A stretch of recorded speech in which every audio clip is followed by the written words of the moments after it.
A green and yellow parrot, which hung in a cage outside the door, kept repeating over and over, allez-vous-en, sapristi, that's all right. He could speak a little Spanish, and also a language which nobody understood, unless it was the mockingbird that hung on the other side of the door, whistling his fluty notes out upon the breeze with maddening persistence. Mr. Pontellier, unable to read his newspaper with any degree of comfort, arose with an expression and an exclamation of disgust.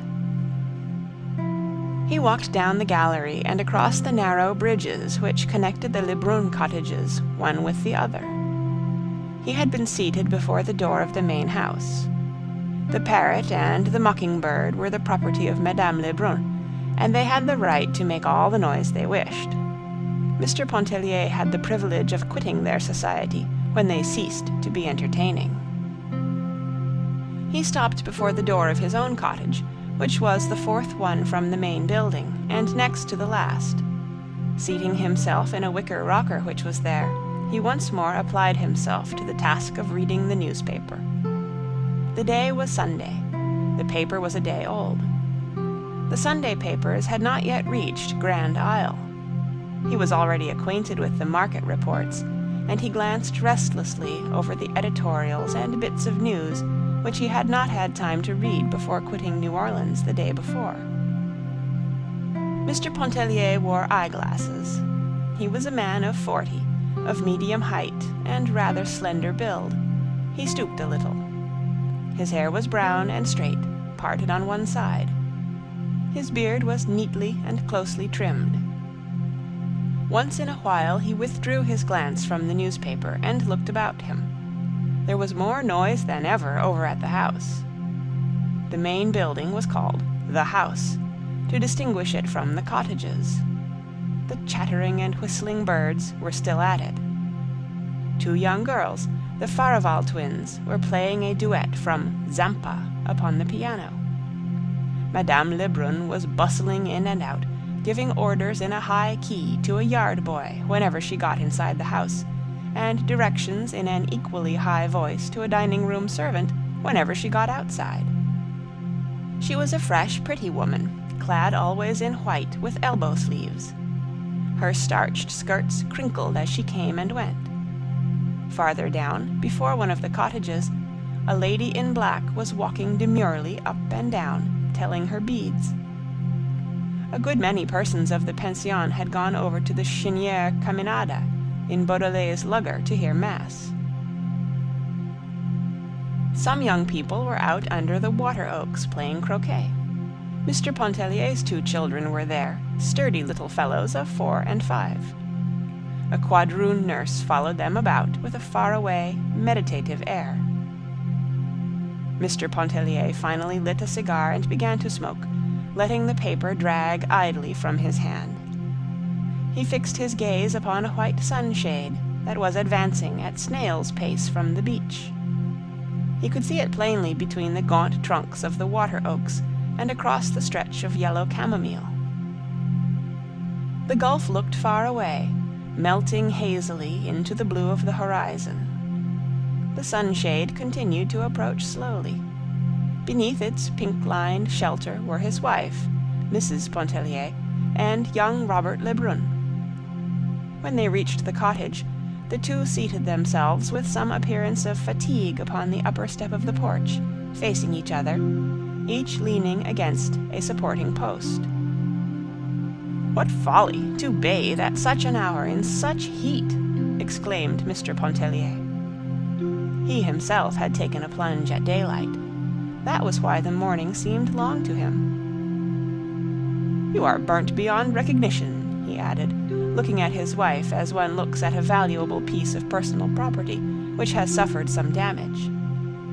She held up her hands, strong, shapely hands, and surveyed them critically, drawing up her fawn sleeves above the wrists. Looking at them reminded her of her rings, which she had given to her husband before leaving for the beach.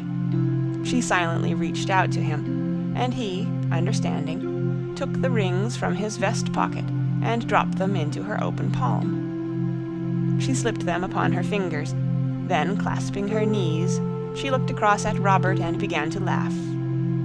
The rings sparkled upon her fingers. He sent back an answering smile. "What is it?" asked Pontellier, looking lazily and amused from one to the other. It was some utter nonsense, some adventure out there in the water, and they both tried to relate it at once. It did not seem half so amusing when told. They realized this, and so did Mr. Pontellier. He yawned and stretched himself. Then he got up, saying he had half a mind to go over to Klein's hotel and play a game of billiards. "Come, go along, Lebrun," he proposed to Robert. But Robert admitted quite frankly that he preferred to stay where he was and talk to Mrs. Pontellier. "Well, send him about his business when he bores you, Edna," instructed her husband as he prepared to leave. "Here, take the umbrella," she exclaimed, holding it out to him. He accepted the sunshade, and lifting it over his head descended the steps and walked away. "Coming back to dinner?" his wife called after him. He halted a moment and shrugged his shoulders. He felt in his vest pocket. There was a $10 bill there. He did not know. Perhaps he would return for the early dinner, and perhaps he would not. It all depended upon the company which he found over at Klein's, and the size of the game. He did not say this, but she understood it, and laughed, nodding goodbye to him. Both children wanted to follow their father when they saw him starting out. He kissed them and promised to bring them back bonbons and peanuts. End of Chapter 1. Chapter 2. Mrs. Pontellier's eyes were quick and bright. They were a yellowish brown, about the color of her hair. She had a way of turning them swiftly upon an object, and holding them there as if lost in some inward maze of contemplation or thought. Her eyebrows were a shade darker than her hair. They were thick and almost horizontal, emphasizing the depth of her eyes. She was rather handsome than beautiful.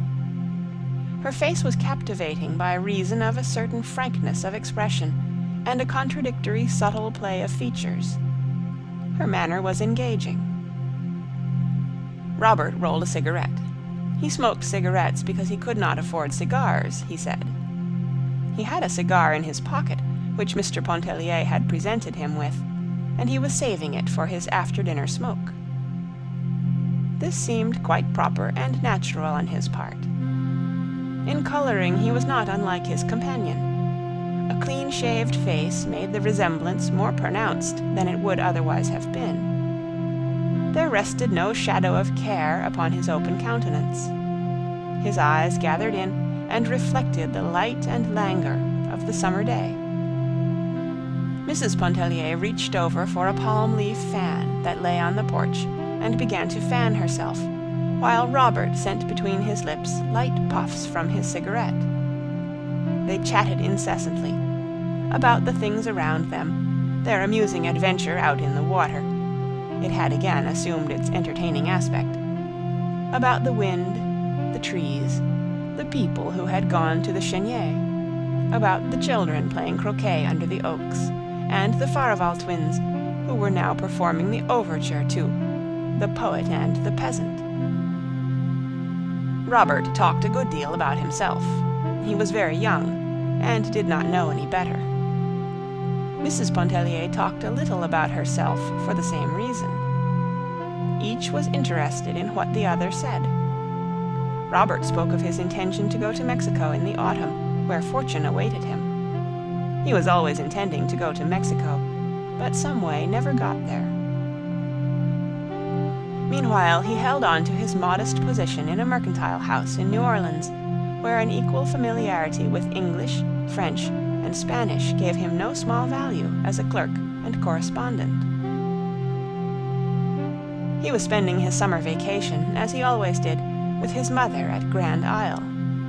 In former times, before Robert could remember, the house had been a summer luxury of the Lebruns.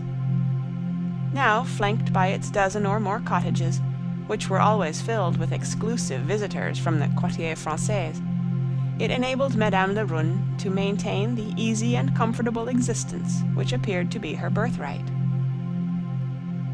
Mrs. Pontellier talked about her father's Mississippi plantation and her girlhood home in the old Kentucky bluegrass country. She was an American woman, with a small infusion of French which seemed to have been lost in dilution. She read a letter from her sister, who was away in the East, and who had engaged herself to be married. Robert was interested, and wanted to know what manner of girls the sisters were, what the father was like, and how long the mother had been dead. When Mrs. Pontellier folded the letter, it was time for her to dress for the early dinner.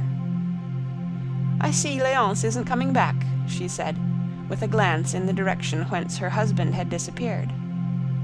Robert supposed he was not, as there were a good many New Orleans club men over at Klein's.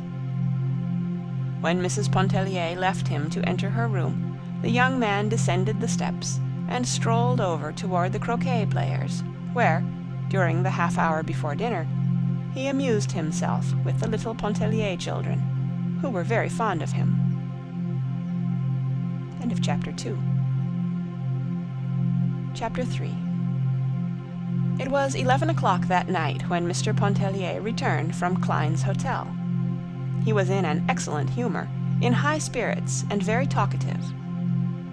His entrance awoke his wife, who was in bed and fast asleep when he came in. He talked to her while he undressed, telling her anecdotes and bits of news and gossip that he had gathered during the day. From his trousers pockets he took a fistful of crumpled banknotes and a good deal of silver coin, which he piled on the bureau indiscriminately with keys, knife, handkerchief, and whatever else happened to be in his pockets. She was overcome with sleep, and answered him with little half-utterances. He thought it very discouraging that his wife, who was the sole object of his existence, evinced so little interest in things which concerned him, and valued so little his conversation. Mr. Pontellier had forgotten the bonbons and peanuts for the boys. Notwithstanding, he loved them very much, and went into the adjoining room where they slept to take a look at them and make sure that they were resting comfortably. The result of his investigation was far from satisfactory. He turned and shifted the youngsters about in bed. One of them began to kick and talk about a basketful of crabs. Mr. Pontellier returned to his wife with the information that Raoul had a high fever and needed looking after. Then he lit a cigar and went and sat near the open door to smoke it. Mrs. Pontellier was quite sure Raoul had no fever. He had gone to bed perfectly well, she said, and nothing had ailed him all day. Mr. Pontellier was too well acquainted with fever symptoms to be mistaken. He assured her the child was consuming at that moment in the next room. He reproached his wife with her inattention, her habitual neglect of the children. If it was not a mother's place to look after children, whose on earth was it? He himself had his hands full with his brokerage business. He could not be in two places at once, making a living for his family on the street, and staying at home to see that no harm befell them. He talked in a monotonous, insistent way. Mrs. Pontellier sprang out of bed and went into the next room. She soon came back and sat on the edge of the bed, leaning her head down on the pillow. She said nothing, and refused to answer her husband when he questioned her. When his cigar was smoked out, he went to bed, and in half a minute he was fast asleep. Mrs. Pontellier was by that time thoroughly awake. She began to cry a little, and wiped her eyes on the sleeve of her peignoir.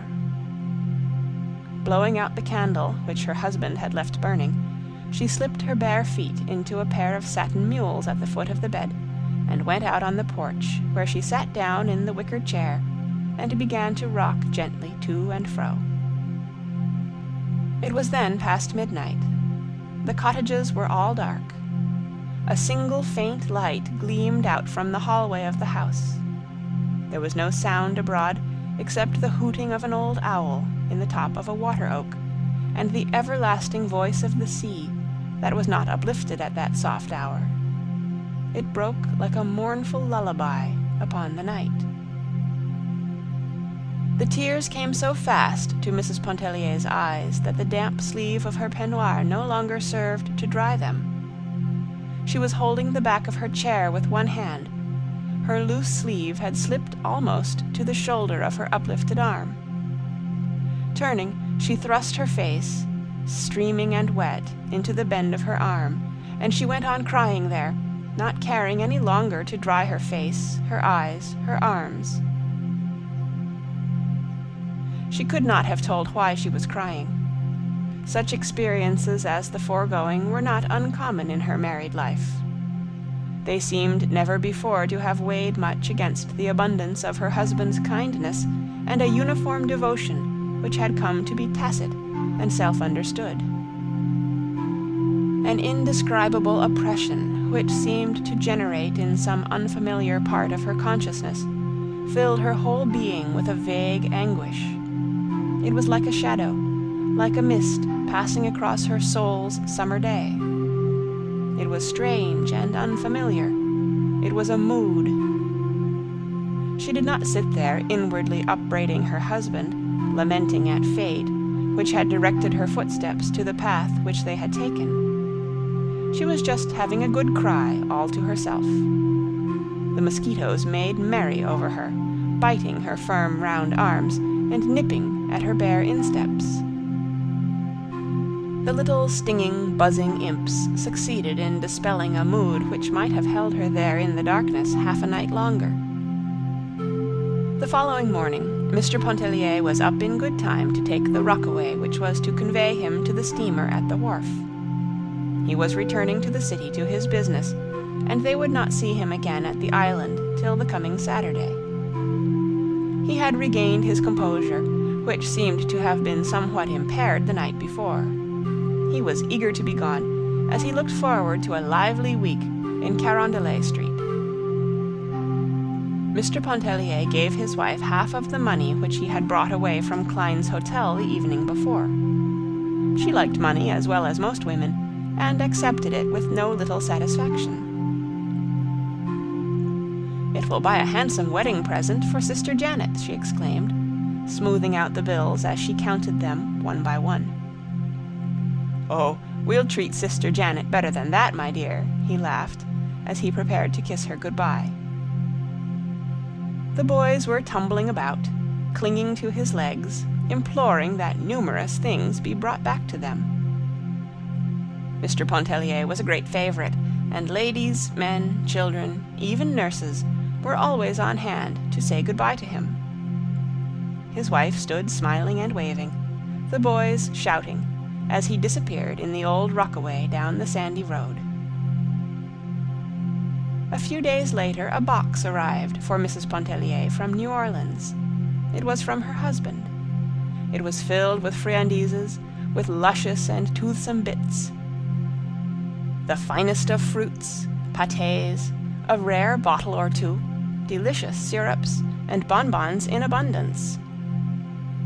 Mrs. Pontellier was always very generous with the contents of such a box. She was quite used to receiving them when away from home. The pâtés and fruit were brought to the dining room. The bonbons were passed around. And the ladies, selecting with dainty and discriminating fingers, and a little greedily, all declared that Mr. Pontellier was the best husband in the world. Mrs. Pontellier was forced to admit that she knew of none better. End of Chapter 3. Chapter 4. It would have been a difficult matter for Mr. Pontellier to define to his own satisfaction, or anyone else's, wherein his wife failed in her duty toward their children. It was something which he felt rather than perceived, and he never voiced the feeling without subsequent regret and ample atonement. If one of the little Pontellier boys took a tumble whilst at play, he was not apt to rush crying to his mother's arms for comfort. He would more likely pick himself up, wipe the water out of his eyes and the sand out of his mouth, and go on playing. Tots as they were, They pulled together and stood their ground in childish battles with doubled fists and uplifted voices, which usually prevailed against the other mother-tots. The quadroon nurse was looked upon as a huge encumbrance, only good to button up waists and panties, and to brush and part hair, since it seemed to be a law of society that hair must be parted and brushed. In short, Mrs. Pontellier was not a mother-woman. The mother-women seemed to prevail that summer at Grand Isle. It was easy to know them, fluttering about with extended protecting wings when any harm, real or imaginary, threatened their precious brood. They were women who idolized their children, worshipped their husbands, and esteemed it a holy privilege to efface themselves as individuals and grow wings as ministering angels. Many of them were delicious in the role. One of them was the embodiment of every womanly grace and charm. If her husband did not adore her, he was a brute, deserving of death by slow torture.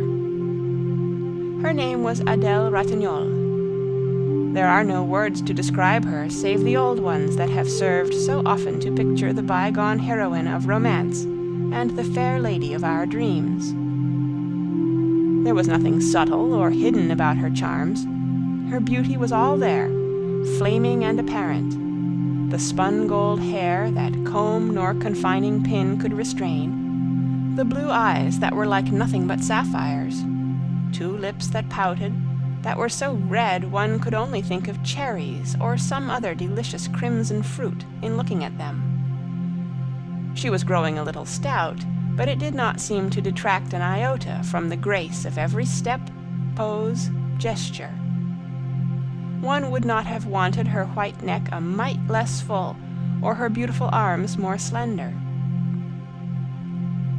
Never were hands more exquisite than hers, and it was a joy to look at them when she threaded her needle or adjusted her gold thimble to her taper middle finger as she sewed away on the little night drawers or fashioned a bodice or a bib.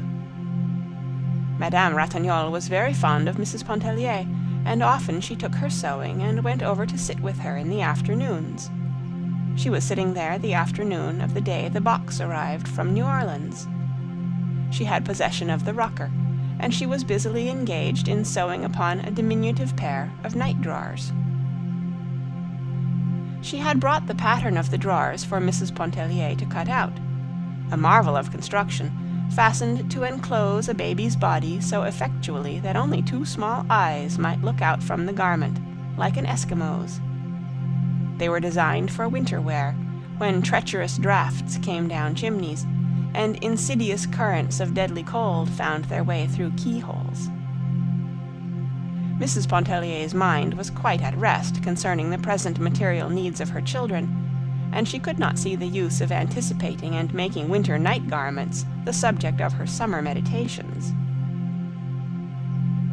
But she did not want to appear unamiable and uninterested, so she had brought forth newspapers, which she spread upon the floor of the gallery, and under Madame Ratignolle's directions she had cut a pattern of the impervious garment. Robert was there, seated as he had been the Sunday before, and Mrs. Pontellier also occupied her former position on the upper step, leaning listlessly against the post. Beside her was a box of bonbons, which she held out at intervals to Madame Ratignolle. That lady seemed at a loss to make a selection, but finally settled upon a stick of nougat, wondering if it were not too rich, whether it could possibly hurt her. Madame Ratignolle had been married 7 years. About every 2 years she had a baby. At that time she had 3 babies, and was beginning to think of a 4th one. She was always talking about her condition. Her condition was in no way apparent, and no one would have known a thing about it but for her persistence in making it the subject of conversation. Robert started to reassure her, asserting that he had known a lady who had subsisted upon nougat during the entire... But seeing the color mount into Mrs. Pontellier's face, he checked himself and changed the subject. Mrs. Pontellier, though she had married a Creole, was not thoroughly at home in the society of Creoles. Never before had she been thrown so intimately among them. There were only Creoles that summer at Lebruns. They all knew each other, and felt like one large family, among whom existed the most amicable relations. A characteristic which distinguished them, and which impressed Mrs. Pontellier most forcibly, was their entire absence of prudery. Their freedom of expression was at first incomprehensible to her, though she had no difficulty in reconciling it with a lofty chastity, which in the Creole woman seems to be inborn and unmistakable. Never would Edna Pontellier forget the shock with which she had heard Madame Ratignolle relating to old Monsieur Farival the harrowing story of one of her accouchements, withholding no intimate detail. She was growing accustomed to like shocks, but she could not keep the mounting color back from her cheeks. Oftener than once her coming had interrupted the droll story with which Robert was entertaining some amused group of married women. A book had gone the rounds of the pension. When it came her turn to read it, she did so with profound astonishment. She felt moved to read the book in secret and solitude, though none of the others had done so, to hide it from view at the sound of approaching footsteps. It was openly criticized and freely discussed at table. Mrs. Pontellier gave over being astonished, and concluded that wonders would never cease. End of Chapter 4. Chapter 5. They formed a congenial group sitting there that summer afternoon, Madame Ratignolle sewing away, often stopping to relate a story or incident with much expressive gesture of her perfect hands. Robert and Mrs. Pontellier sitting idle, exchanging occasional words, glances, or smiles, which indicated a certain advanced stage of intimacy and camaraderie. He had lived in her shadow during the past month. No one thought anything of it. Many had predicted that Robert would devote himself to Mrs. Pontellier when he arrived. Since the age of 15, which was 11 years before, Robert each summer at Grand Isle had constituted himself the devoted attendant of some fair dame or damsel. Sometimes it was a young girl, again a widow, but as often as not it was some interesting married woman. For 2 consecutive seasons he lived in the sunlight of Mademoiselle Duvigne's presence, but she died between summers. Then Robert posed as an inconsolable, prostrating himself at the feet of Madame Ratignolle for whatever crumbs of sympathy and comfort she might be pleased to vouchsafe. Mrs. Pontellier liked to sit and gaze at her fair companion as she might look upon a faultless Madonna. Could anyone fathom the cruelty beneath that fair exterior? Murmured Robert. She knew that I adored her once, and she let me adore her. It was, "Robert, come, go, stand up, sit down, do this, do that, see if the baby sleeps, my thimble, please, that I left God knows where. Come and read Daudet to me while I sew." Par exemple, I never had to ask. You were always there under my feet like a troublesome cat. You mean like an adoring dog, and just as soon as Ratignolle appeared on the scene, then it was like a dog.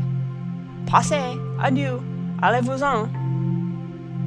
Perhaps I feared to make Alphonse jealous, she interjoined, with excessive naivete. That made them all laugh. The right hand jealous of the left, the heart jealous of the soul. But for that matter, the Creole husband is never jealous. With him, the gangrene passion is one which has become dwarfed by disuse.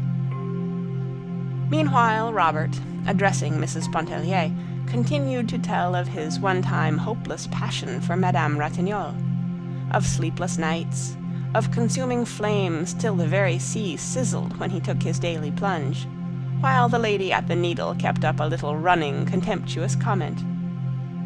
Blagueur, farceur, grosse bête, va. He never assumed this seriocomic tone when alone with Mrs. Pontellier. She never knew precisely what to make of it. At that moment it was impossible for her to guess how much of it was jest, and what proportion was earnest.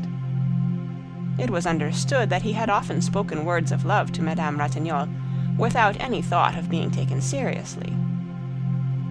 Mrs. Pontellier was glad he had not assumed a similar role toward herself. It would have been unacceptable and annoying. Mrs. Pontellier had brought her sketching materials, which she sometimes dabbled with in an unprofessional way. She liked the dabbling. She felt in it satisfaction of a kind which no other employment afforded her. She had long wished to try herself on Madame Ratignolle. Never had that lady seemed a more tempting subject than at that moment, seated there like some sensuous Madonna, with the gleam of the fading day enriching her splendid color. Robert crossed over and seated himself upon the step below Mrs. Pontellier, that he might watch her work. She handled her brushes with a certain ease and freedom which came, not from long and close acquaintance with them, but from a natural aptitude. Robert followed her work with close attention, giving forth little ejaculatory expressions of appreciation in French, which he addressed to Madame Ratignolle. Mais c'est, n'est-ce pas mal? Elle s'y connaît. Elle a de la force, oui. During his oblivious attention, he once quietly rested his head against Mrs. Pontellier's arm. As gently she repulsed him. Once again he repeated the offense. She could not but believe it to be thoughtlessness on his part, yet that was no reason she should submit to it. She did not remonstrate, except again to repulse him quietly but firmly. He offered no apology. The picture completed bore no resemblance to Madame Ratignolle. She was greatly disappointed to find that it did not look like her. But it was a fair enough piece of work, and in many respects satisfying. Mrs. Pontellier evidently did not think so. After surveying the sketch critically, she drew a broad smudge of paint across its surface, and crumpled the paper between her hands. The youngsters came tumbling up the steps, the quadroon following at the respectful distance which they required her to observe. Mrs. Pontellier made them carry her paints and things into the house. She sought to detain them for a little talk and some pleasantry. But they were greatly in earnest. They had only come to investigate the contents of the bonbon box. They accepted without murmuring what she chose to give them, each holding out two chubby hands, scoop-like, in the vain hope that they might be filled, and then away they went. The sun was low in the west, and the breeze soft and languorous that came up from the south, charged with the seductive odor of the sea.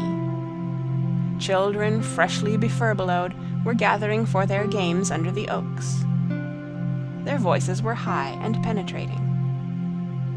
Madame Ratignolle folded her sewing, placing thimble, scissors, and thread all neatly together in the roll, which she pinned securely. She complained of faintness.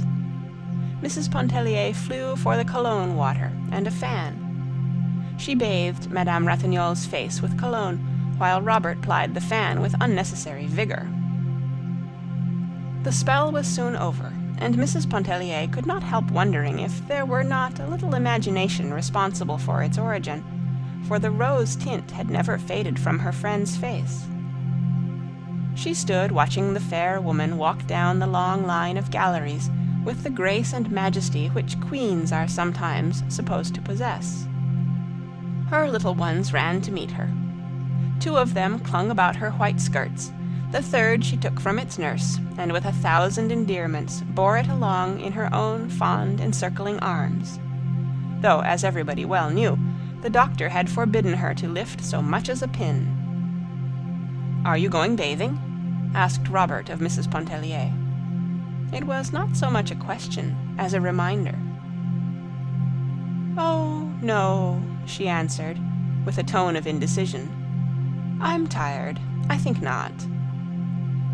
Her glance wandered from his face away toward the gulf, whose sonorous murmur reached her like a loving but imperative entreaty. "Oh, come," he insisted. "You mustn't miss your bath. Come on, the water must be delicious. It will not hurt you. Come."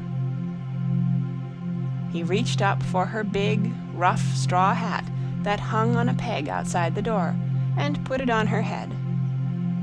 They descended the steps and walked away together toward the beach. The sun was low in the west, and the breeze was soft and warm. End of chapter 5. End of chapters 1 through 5. Read by Kara Schallenberg, www.kray.org, on May 29th, 2006, in Oceanside, California.